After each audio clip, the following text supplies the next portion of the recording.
All right, guys. Glad that we're here. I just want to welcome everybody. Thank you guys for, first of all, being here with us in terms of this live programming. I know it's been difficult for everyone, but I just want to start off by saying, congratulations on a blessed Ramadan, and hopefully everything is going right with you and your family. So let me start just by first, as we do in terms of speakers, but أعوذ بالله من الشيطان الرجيم بسم الله الرحمن الرحيم والصلاة والسلام على أشرف الأنبياء والمرسلين أبي القاسم محمد وعلى آل بيته الطيبين الطاهرين. So brothers and sisters, congratulations to this amazing month, and we're all grateful in terms of having these nights that come to us every year. But ultimately, as the Prophet ﷺ says, he says, its days are the best of days and its nights are the best of nights. And what does that mean? That really means to us in terms of understanding who we are in terms of our faith. Ultimately, it's really getting to a point that you as a person know what is happening in this month. This month is a month of seizure for evil inclinations. A lot of us get kind of that taken away. Mental and emotional weight kind of gets removed from us when Allah Azza wa Jal kind of encages that evil essence, that is that power that comes onto us. And so in the Quran, Allah Azza wa Jal, he states, he says, الَّذِي يُوَسْوِسُ فِي صُدُورِ النَّاسِ. So he's the one that whispers in the heart of mankind. And on the other level, it says, وَعْلَمُوا أَنَّ اللَّهَ يَحُولُ بَيْنَ الْمَرْءِ وَقَلْبِهِ. So Allah is kind of in between you and your heart. That is amazing in terms of that you have two powers really vying for your that sanctuary within your heart. And which one is really going to win? So we have an opportunity this month to actually do that. And today what I want to talk to you about is exactly that, just to start off this month and to really understand where your true value comes in and to understand what discipline really is. The true value of your self-worth is something that's really amazing at the end of the day. And when you get to that point and you really, really start understanding that, I think it's amazing. So I'll just start off with a story with you guys. And I love when Imam Ali alayhi salam was walking in the lands after a major battle, and he comes up on this lady who's spinning just water, and she was making food, but she was just spinning water. There was really nothing in the water. And he tells her, he's like, what are you doing? She's like, I'm feeding the kids, my grandkids. And he says to her, he says, why? He was like, there's no food. So what are you doing? She's like, we don't have any food. Then she's like, she looks at him and she says, well, you can thank the person who's the caliph, which was him, he took my husband and my son to war, and they never came back, but he did. Imam Ali knew exactly what she was talking about. And at that moment, he went into servitude mode. And it's very easy to have power and pay someone off. It's very easy to step back and say, like, wow, this person, I have the power. And why is this person talking about? I can become egotistical. Why is this person talking about me like that? Or I can put her in jail. I can do whatever I want. But to get to that point where you suspend your ego, now expand it, is something really amazing. So he goes into servitude mode and he starts serving her. He tells her, like, please let me help you. And he comes in every morning, bakes, plays with the kids, bakes the food, and gets to a point where if you just really take a snapshot, when a person does not like you at all, they can have like almost hatred, resentment, all these negative emotions, anger towards you. And then you can flip them around in like literally merely sometimes seconds. Sometimes it takes days, it's more work. So he comes in and he does that day in, day out. So take a snapshot of her heart in that conversation. Then take a snapshot in the way that the story ends and where he flips the heart. It's incredible having that discipline to suspend that anger, to hold back, okay? But you got to really understand your self-worth there and how you do that. And I'll take you through the concepts. But ultimately, when he does that, he serves her day in, day out, day in. And then her daughter comes and she sees Imam Ali leaving one day. She rushes into the house and she says to her, she goes, do you know who that is in terms of, um, do you know who that is in terms of the person who just left the house? She's like, no, I don't. He's an amazing person. He's done so much for us in terms of what's going on. And I just, she's in amazement in terms of his service. And she tells her who she is. Then she rushes and she goes towards him. And she says to him, she goes, please forgive me. I did not know. And he's like, so he tells her at the end of the day, he's just follow principle, don't follow personality. And it's amazing when somebody can get to that level. She says, I want to follow you. And he tells her, just follow principle, don't follow personality. And it's an amazing concept once we understand that. So let me start you by going in, and this is what I'm going to take you guys through today. And please pay attention to this, because this schema, you could be older, you could be younger, you could be anywhere across the board. And it's incredible what's going to happen when you truly understand this system. I love to teach this. I've ran this presentation for executives. I've ran this presentation in high schools. I've ran this presentation in multiple levels. It's always the same result. So really pay attention to it, and it will really take you to another stage in your thinking. I'm going to take you through it one by one, and we're going to run it through, and I'm going to relate it to a religious aspect.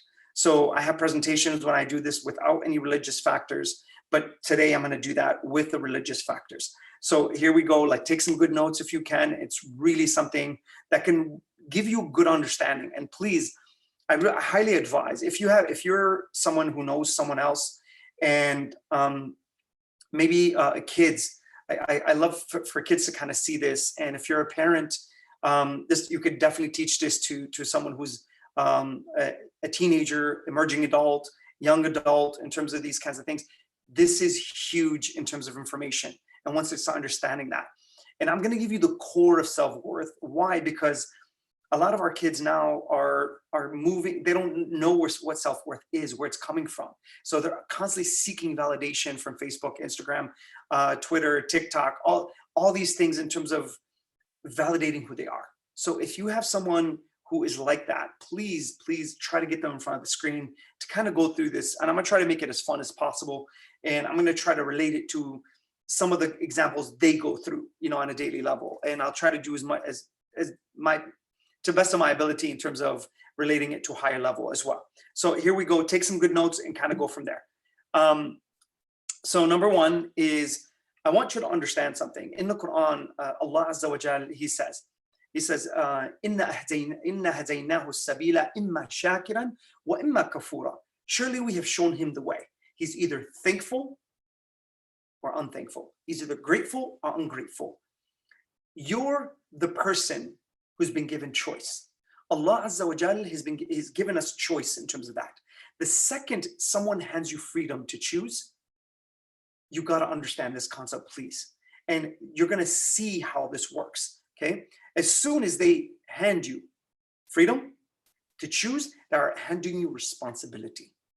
That's what they're doing. So think of when you give someone a choice to do A or B. You give a kid a choice to actually do their homework or play on the iPad. That's choice, but you're handing them responsibility, meaning you're giving them the authority to choose what they want to do. And when someone hands you that as a person, so I tell the younger kids when I'm kind of doing this presentation with, I tell them, if somebody hands you responsibility to choose, like your parents, run, don't take it, because they're going to hold you liable later. And I show them how that works, and it's incredible how that functions. But understand, Allah Azza wa Jal, He says, هو الذي يصوركم في الأرحام كيف يشاء. Allah Azza wa Jal says, He's the one that fashions us in the wombs of our mothers as He pleases. So why am I saying that? Because the second you leave your mother's womb, what's going on? You've been handed choice and responsibility. It's automatic. Your first responsibility was to breathe. The second, try to find some food. Okay. Third, get attached to your mother. Okay. Fourth, maybe learn how to crawl or turn around, flip over. You see kids, you see all the patterns, and responsibility just grows and gets bigger and bigger and bigger. As you grow in life, just responsibility gets higher, and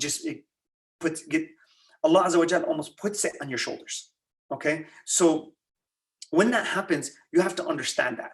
And then I ask, if it's doing a presentation for high schoolers or something like that, I'll ask them, like, what are some of your responsibilities? They'll say homework, exams, everything else. Now, so far, if someone hands you freedom to choose, they're handing you responsibility. Now, what's in terms of a hierarchical importance, an importance hierarchy, okay? What is the highest level of responsibility that you own? Bottom line, it's your soul. Allah Azza wa Jal, wa nafsin wa ma sawaha. Okay, Allah Azza wa Jal, He's giving you the soul that's inside of you. He puts us all in a body, which is an avatar, and this body is going to decay slowly as you go through time. Usually, around in science, from 38 to around 40 years old. Okay, this is where the cells start. Actually, there's a decay factor if you don't take care of yourself and stuff like that. So the body, the avatar, gets slowly taken away. And He says in the Quran, we've made you weak, then we've made you strong, then we're going to make you weak again. So He gives you strength, and that kind of takes you up. You start you with the weakness. You're a baby, you're going to end up like a baby. You have no hair, you're going to end up with no hair. You usually, in terms of, you have to use diapers when you're younger. You probably will end up using diapers if you get really old. You can't walk when you're younger. You won't be able to walk when you're older, in terms of these aspects. But He gives you ultimate strength in the middle of it. He gives you that. And from here, He gives you the ultimate ability to take on responsibility. But when He does that, and He gives you that strength, and He pushes you to the responsibility factor, you have to be able to handle that. So you have to build the right value system and structure. Now, when I tell my teenagers, or I'm presenting this, I ask them for their responsibilities. Then from there, okay, so they tell me, like, my homework, my learning how to drive. They start learning a bunch of responsibilities. I said, what does responsibility require? Responsibility requires discipline.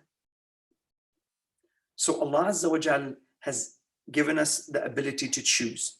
Then from there, when someone hands you freedom to choose, they are handing you responsibility. And then responsibility requires discipline.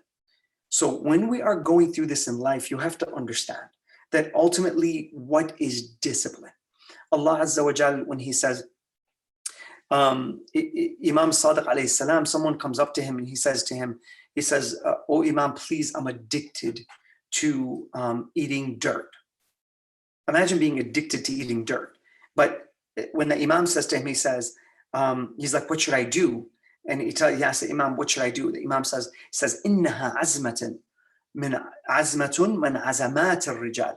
Okay, he says, this is truly what? It's are you a person of strength? Okay, this is something that men do, which is they hold back. They can pull back on that regressive desire. It's a desire that I have, and then when I go against a desire, Rasulullah sallallahu alaihi wasallam comes in and He says, "Al-ladha fi tark al-ladha," to have pleasure in the resistance of that regressive temptation that comes to me. And now when I do that, I come against myself and I say, وَأَمَّا مَنْ خَافَ مَقَامَ رَبِّهِ وَنَهَى النَّفْسَ عَنِ الْهَوَى فَإِنَّ الْجَنَّةَ هِيَ الْمَأْوَى. So whoever fears the state of his Lord, he fears Allah, not that fear that, oh my God, I'm trembling. No, I'm afraid to disappoint Allah. And when I understand that, there's a difference. That's a positive fear. It's something to remove me from what remove me from the point that I'm actually in, meaning I don't just disappoint. There's a love factor. It's not a fear factor almost, in terms of those understanding that aspect. So now when I do that, and I get myself to such a point that Allah says in the next verse, He He says, وَأَمَّا مَنْ خَافَ مَقَامَ رَبِّهِ وَنَهَى النَّفْسَ عَنِ الْهَوَى. And he stops the self from regressive desires.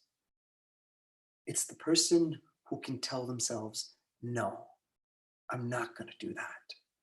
And the ultimate habit is the one who can actually feel pleasure by resisting the temptation. That's, I'm telling you, I coach a lot of people and they're all over the world. And for someone to get to that stage where they are a person who actually feels pleasure when resisting temptation, that's another human being, because they have a different chemical code that's released within the brain. People like that usually release serotonin, and serotonin is calmness, stillness. Even when there's fear, they feel that. The sympathetic nervous system and the parasympathetic nervous system, one gets you to fight, one gets you to hold back. Okay, they're very calm, and people are known, if they meditate at a higher level, actually they're known that they have more time to respond. So that gap in their thinking of response, they don't react. They actually have more time. They actually build that. People who meditate, who pray, who do these kinds of things, that's actually, science has actually proven that. So now, then Allah finally answers and he says, فَإِنَّ الْجَنَّةَ هِيَ الْمَأْوَى. Surely, if he does this, if the person or she does this, if the person does that, the heaven is their abode. So it's that resistance, it's that internal battle. If you can win those decisions in your daily process, it's amazing what happens to you. Now, studies indicate that we have anywhere from 60,000 to 70,000 thoughts per day. Imagine you're only winning maybe 10 to 15%, but imagine someone who's winning like 95%. He's telling the self, I'm in control. It's not you that's in control. I'm in control. The body, once it becomes habitual and you download a program in your mind and the body takes it over, then the body needs it. It's no longer asking for your permission. It just needs it. It wants it. And now the body, between the desire and the mind, is a battle. That's war, literally. So it's that fight. If you really can get that down, I want to give you just one more thing here in terms of understanding the factor of how much power there is in this. Once you have that discipline and you're about to, let's say you're fasting and you're about to eat something, and the temptation comes and you feel a little sick and you're looking and somebody gets some pizza in front of you. They're like, man, you should eat. Let's say you're at work and the person is not fasting or whatever. And now you're looking at that pizza and that temptation just hits. You can taste the food in your mouth and it's calling you, it says, just eat. It's okay, just eat. That thought is so damaging. And I'm going to show you how. So please pay attention. When that thought comes in and it triggers mentally what you're looking at, now it triggers and there's saliva starts moving in your mouth and the emotional state of that pleasure takes over your heart. And now you just want it. There's different types of people here. The next time you're in these kinds of situations, it could be for anything. Some of us are just decorated from the outside as men, or strong women. We're just decorated from the outside. But the second a temptation does this to you, you're done. Doesn't matter how big your muscles are, doesn't matter anything. Where's your mental muscle? Can you pull back when you need to as a person? Can you do that? When the person can pull back, tell the self no. The mental aspect of it, here's what happens. You have two thoughts. One is temptation. It's telling you, here's the pizza, eat it. The second is that resistance. It's telling you, no, don't eat it. Fast. Maintain your principle of fasting. Take it over. Download that into your system. Now, this one's going to have pleasure, and this one's going to have pleasure. Depending on which side you allow to win, in terms of these two concepts, and getting pleasure for the resistance is something you need to build, where actually you feel the pleasure of actually resisting it. So this will actually die slowly. I'm going to show you how you can kill this thing slowly. That temptation, that regressive temptation, and that desire, how do you kill that slowly? Win the small decisions. What do I mean by that? Here's what happens when two thoughts are fighting for one space in your mind, meaning one decision. Imam Ali alayhi salam comes and he says, وَإِذَا, and he's talking about one of his companions, and when he's about to make a decision that has two options, says, وَإِذَا بَدَهُ الْأَمْرَيْنِ يَنْظُرُ أَيُّهُمَا أَقْرَبُ إِلَى الْهَوَى فَيُخَالِفُهُ. He says when he's confronted by two options, and one is desirous, there's a desire to it, and he wants it. He looks at which one is closer to that regressive desire, which option, and he goes against it. It's a perfect mechanism of understanding how to make decisions. So now, why is that so important? Look at the awesomeness in terms of the science now catching up to Imam Ali alayhi salam. Science catching up to Imam Ali. Look at what he's saying to you. And now science comes in and says, whichever thought wins, whichever one you allow to win, fast or eat, pray or stay asleep, do my homework or play video games, whatever it is you're doing, here's what happens. Whichever thought you allow to win gets a dopamine kick, meaning that it will literally get further entrenched into your system. It becomes embedded, so it becomes habitual. That's you becoming someone in the future.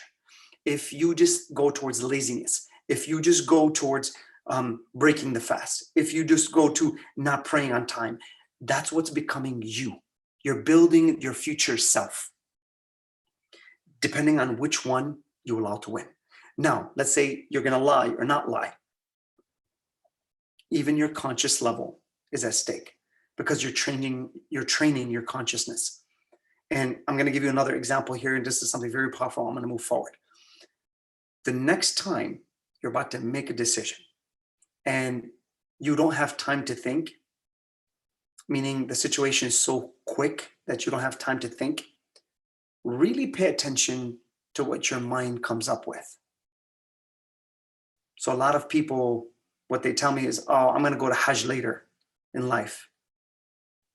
If you keep doing what you're doing now, you're not going to even know what Hajj is later. That's how it works.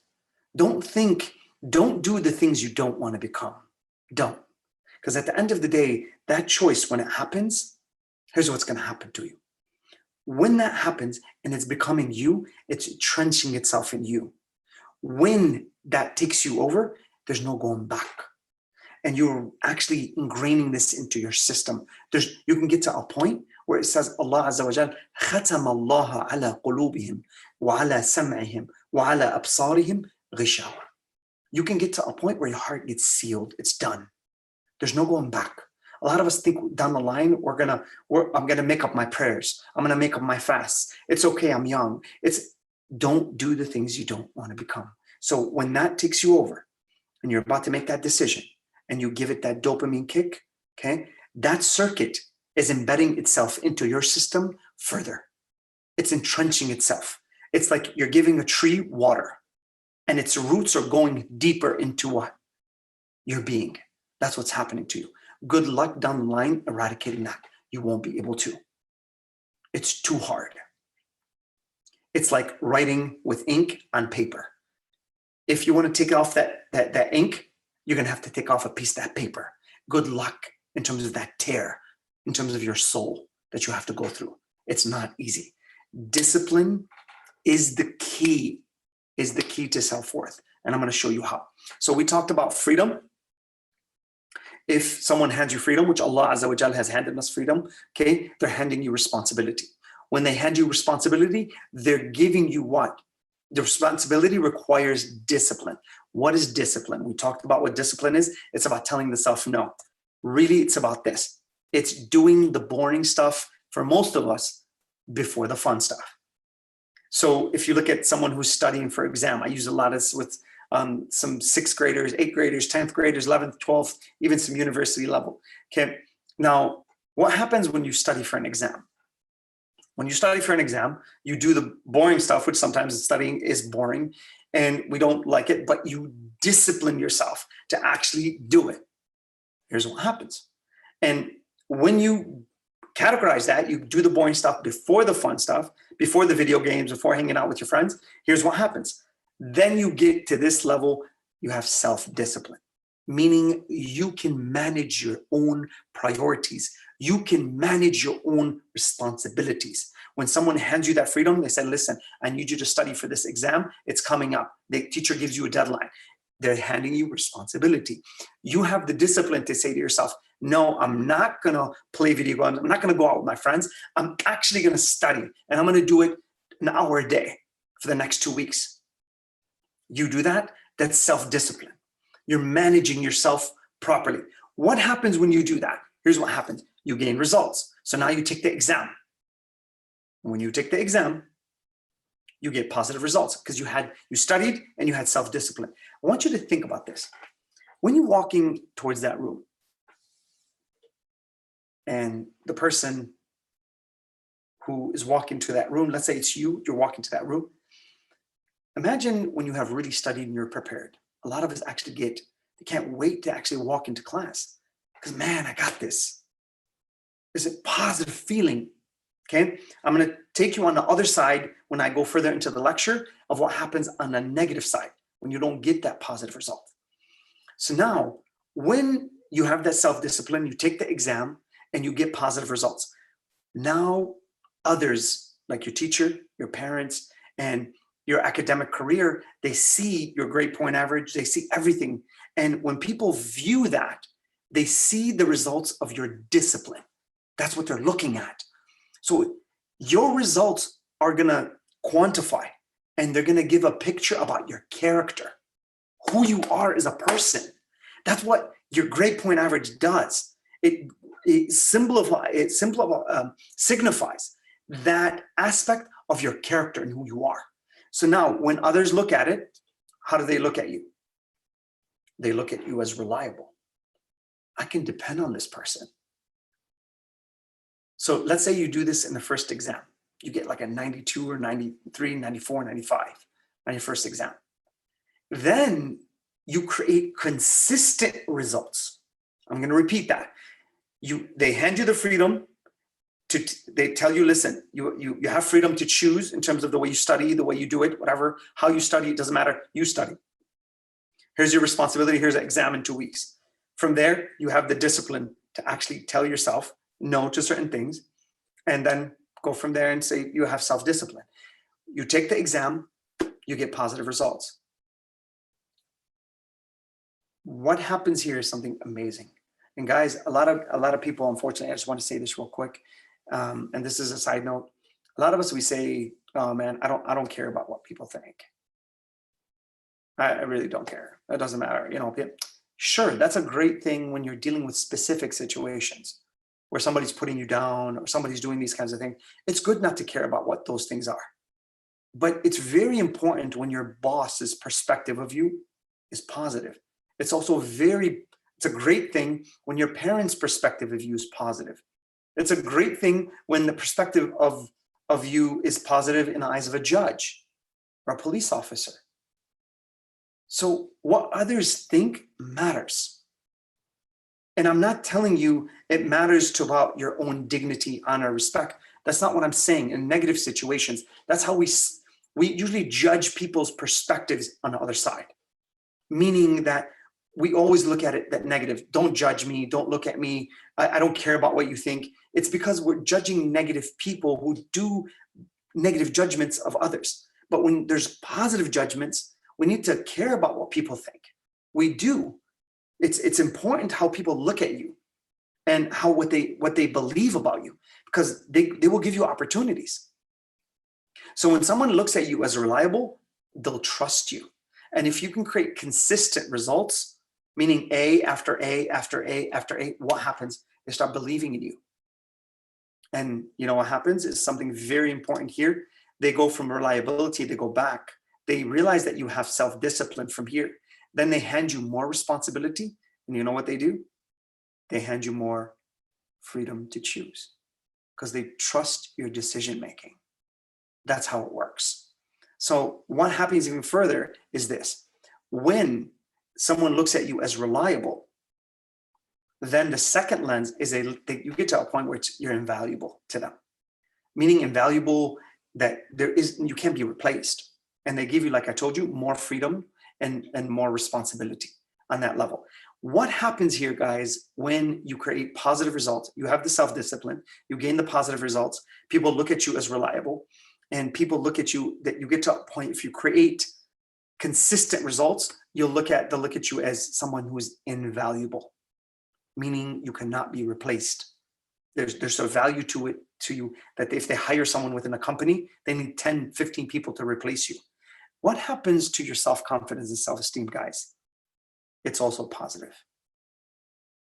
Because people will give you now scholarships, they'll give you opportunities, open up doors for you, and your self-esteem just goes through the roof. So true self-esteem comes from high levels of self-discipline. That's where it comes from. Now, let's go to the other side, okay? Where I want to explain to you how it works on the other level. And this is very important so you understand. The other side is, unfortunately, when we don't have self-discipline, it's when others have to discipline us. And when Allah Azza wa Jal puts things in front of you and he says, he gives you things like, وَأَمَّا مَنْ خَافَ مَقَامَ رَبِّهِ, we said like on that level, وَنَهَى النَّفْسَ عَنِ الْهَوَى. So the one who goes against the self. What about the person who doesn't go against the self? They're just in the moment, they don't care. There's another verse that says, أَرَأَيْتَ الَّذِي اتَّخَذَ إِلَهَهُ هَوَاهُ. Do you see the person who's made his desires his Lord? So whatever the passion is, whatever, like Nike says, like its old slogan was, just do it. You feel like it, just do it. Whatever you feel, just do. No cognition of certain things. That's very dangerous because where it can lead you to is something very, very, it's like if I want to do my homework or I want to study for exam, I'm not going to do that. I just do what I feel in the moment. I feel like playing a video game or going out with my friends, go to the mall, whatever, doesn't matter. I just do what makes me feel good in the moment. But short-term pain, short-term gain, and long-term pain, that's what you're setting yourself up for. That decision that you make in the moment, you don't want a decision that you have to clean up later. You don't want a decision that's going to be the next building block on the wall that you're going to hit eventually. You want decisions in the moment now that are going to lay down more track for you down the line. That's how it works. So that's what you want to do. So from here, when others have to discipline us, Allah Azza wa Jal has many instances in the Quran. It says, "Ara'aytahu istaghna, inna ila rabbika ruj'a." He says, do you see the one who he thinks of himself as independent? He's got no accounting. He says, he's coming back to me. I'm gonna be the other person who's gonna what? Show you what you should have had in discipline. I gave you the law. Inna hadaynahu sabila. The first verse that I started with, I showed you the way. You were thankful or not? Ihdina sirat al-mustaqim. We always say, show us the true path. Okay? Allah has shown us the path. Just follow. That's all you have to do. Use your cognition to follow and be on this, submit to my path and just move on it. But either way, what am I going to do? You're going to have to come in front of me. There's going to be accounting. Now, what happens when others have to discipline us and we don't have the self-discipline? That means we did the fun stuff over the boring stuff. That means we didn't study for the exam. And now we're walking towards class. I want you to think about that emotion that you feel when you're walking towards class and you haven't studied. How do you feel? Every single time I do this presentation, every single time, I get the same exact answers on all levels. It's identical. It could be younger, older, it doesn't matter. Sometimes I do this high-level executives. There's a lot more to this presentation, but I just took some of the things off. But sometimes I do high-level executives. But in terms of these concepts are so amazing in terms of the result. And once you're walking towards that exam, you feel fear, anxious, you feel like almost nauseated in terms of these. I get the same answers all the time. Then I ask them this question: who did that to you? My nephew is 5 years old. I just did this psychological presentation to him, and I asked him this same question. I said, who did this to you when you don't study or you don't take care of your responsibility? He says, yourself. You did that to you. So ultimately, punishment comes from our decisions in the moment. Later punishment comes in the present decisions that we make. We're either going to have great reward, or really awful punishment that's going to hurt us later. And some of us, we don't know how to get out of this routine. So what happens when others have to discipline us and you do the boring stuff before the fun stuff? Others come to you and like, now you get negative results. What happens when you get your exam back and now your teacher's looking at this and you think they're going to look at you as reliable? They're going to hand you what? The exam. They're going to say, get it signed by your parents, or you need to study harder, or let's say you're higher level, you failed on this presentation. Okay. They're going to give you negative feedback, and they're going to start looking at you as what? Unreliable. And if you make being unreliable, if they start viewing you that way and they put on that lens and they're not looking at you that way, guess what? It's very difficult to take that lens off, because of first impressions. It has been proven psychologically, they're very difficult to remove. Very difficult. So now they're going to look at you as reliable, and guess what they're going to do? They're going to start taking away certain things. And the first thing they're going to know is they have to discipline you. So they have to take over your responsibility, meaning you don't know how to prioritize yourself because you did the fun stuff before the boring stuff. You didn't have the discipline to flip that. So now they're going to look at your responsibilities and they're going to try to micromanage you because you don't have enough discipline to manage yourself. So they take away certain responsibilities. What's the first thing they do when you hand over a parent a bad score on an exam? They're going to take away, the first thing is what? Your phone. That's the first thing they do.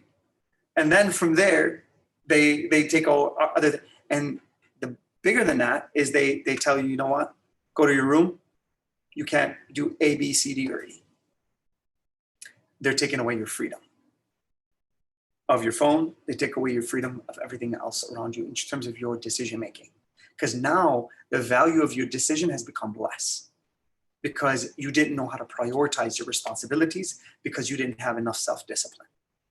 And now I have to discipline you as a parent, a teacher, a mentor, a boss, whatever it is. I have to mentor you now, and I have to take over that responsibility. So from here, you get the negative results. They start looking at you as unreliable. Once they do that, they start giving you responsibility. And then eventually, if you keep this going, lens one, and you keep negative results rolling in, they'll look at you as someone who's dispensable.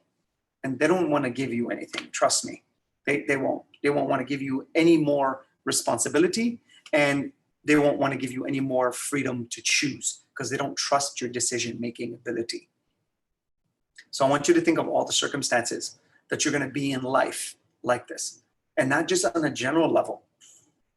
I just want you to understand that when people view you in a certain way, it can be destructive to your career. It can be destructive to a relationship. It can be destructive to so many things in life. Now, what happens when you're unreliable and you become dispensable?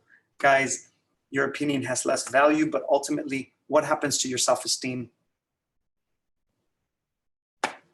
You're not going to like yourself very much. And I want to give you a final statement here, and I'll finish with this. And when you don't like yourself here, your brain has a directory of your wins, which are positive, and your losses, which are negative, meaning it has a directory of your wins and losses in life. If you took an exam and you failed, guess what? It knows. It keeps a record of that subconsciously. Then it tallies all that up and it gives you a feeling about your own self, which is high levels of self-esteem or low levels of self-esteem. You can't escape that. You can't. It actually hands it to you subconsciously. And you don't feel good about yourself, you don't like yourself, and then you start seeking validation from other people, from other resources, because you don't really like yourself as a person. So now, in this level, here's what happens. If you as a person get to this level, you're gonna have low levels of self-esteem. You're not gonna really like yourself. And what happens there, and if you continue that way, and you don't change yourself, here's what I normally do when I'm taking on any clients or anything like that. I check this whole system. But the first thing I check is this thing right here. So guys, ultimately, the ultimate factor of positive self-esteem or negative self-esteem is self-discipline or others disciplining you. If you have self-discipline, you will create positive results, which increase your self-esteem and you like yourself more. And if you have others disciplining you all the time and they're forcing you to do things, then you're going to have negative levels of self-esteem. And you're going to rebel. You're going to do a million other things because this is not part of your vocabulary. So if you truly want to like yourself when you look in the mirror and not care about what others think when they're judging you, just fine. That's a good thing then, okay? Me thinking that we're actually assuming that you're doing the right things here as well, okay? Learn that this word is the key word right here. It's to have self and to have discipline. And if you can tell the self no, and then you can create a habit, which is literally the ultimate habit within you, that you can actually feel pleasure from resisting temptation, sin, everything else, there's nothing in this world that can touch you. You're going to become so powerful as a human being that when there's chaos all around you, what's going to happen is this. You're going to be in the eye of the storm because you're going to be calm like the stillness of the night. وَالضُّحَى وَاللَّيْلِ إِذَا سَجَى. Allah swears by the stillness of the night. Your calmness is so firm, but your confidence underneath is a lion waiting to attack. That's incredible as a human being. I'm telling you, I see people like this, and I see them even develop into this. They love life. They start taking on things that are monstrous in front of them, and they knock that mountain. And they literally hit it so hard that it trembles. That's what kind of character you can have. That's what you need in life. And then the person who can pull back like that and pull that mental muscle before that temptation occurs, that's amazing. So that builds self-respect, it builds dignity, and it builds honor. The other side, when you go towards the fun and then regressive temptation, all it builds is humiliation. That's the way it works, guys. So ultimately, learn what it means to have self-discipline. This will give you a really good map. So if you want freedom, guys, to choose at a higher level, have more self-discipline. And I'll finally give you an example that should wrap this whole thing up. Think of incarceration or jail. What do people do? They take away your freedom. Why? Because you couldn't handle your responsibility when you were out in life. Why? Because you didn't have the discipline to do so. So others now have to discipline you. Take that example. Please don't end up there. Don't do the drugs. Don't do the alcohol. Don't do the weed. These things are becoming prevalent they're normal. People are becoming nihilists, meaning I don't want to take on responsibility. Responsibility is the natural human drug. It actually triggers the same neural networks every day. You can get high legally and in a halal way as well, because you can release the same neural networks. And it's actually more potent in terms of that euphoria that you feel about self-respect, dignity, honor. Can you take that from Imam Hussein alayhi salam? Try to rip that away. You can't, because he stood with principles that were embedded in him. So please, guys, take this information, take it with you. Somebody that needs it, I'll have it, you give them the presentation. I'm more than happy. And that's the lecture. And if there's anything that we can entertain, we'll kind of go from there.